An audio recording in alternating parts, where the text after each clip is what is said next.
Una-una, kailangan kasi talakayin kung ano ang ibig sabihin ng dynasty. No? At yan ang pinagtatalunan dahil sabi ng nagbalangkas ng ating constitution, iwan natin sa Kongreso ang pag-define ng dynasty. Of course, alam naman natin na yung Kongreso ay House of Dynasties, no?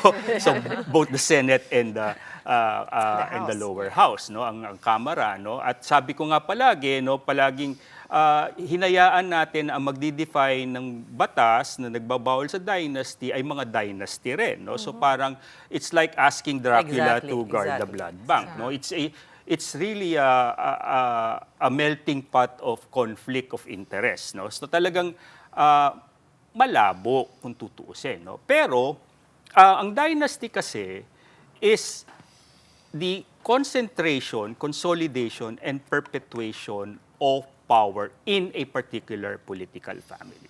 So even during the colonial period up to the post-war period, political families have long dominated our politics and our elections. No? And I've always said that clans and not parties have been the building block of our family. So the framers of the 1987 Constitution recognized this, and that's why they put that provision. And take note, it is in the Declaration of State Policy. So it's a very, very important provision in our Constitution. Ngayon, throughout time, ang original version ng dynasty ay yung tinatawag na teen dynasty, yung sunod-sunod lang. For the longest time, yun yung nakikita natin, no?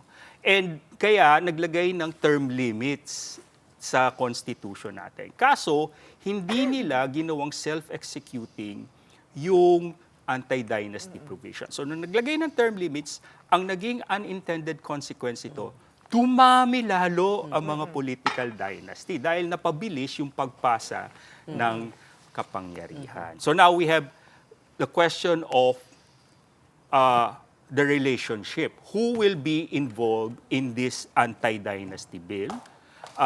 When do we implement this? Sunod-sunod o sabay-sabay? Kasi ang mas problema natin ngayon, may mga political dynasties that more than 5, yung tinatawag nating fat dynasties, na sabay-sabay. May ibang ang dynasty, obese na ang tawag. No? 32 members of the same family occupying different positions. No?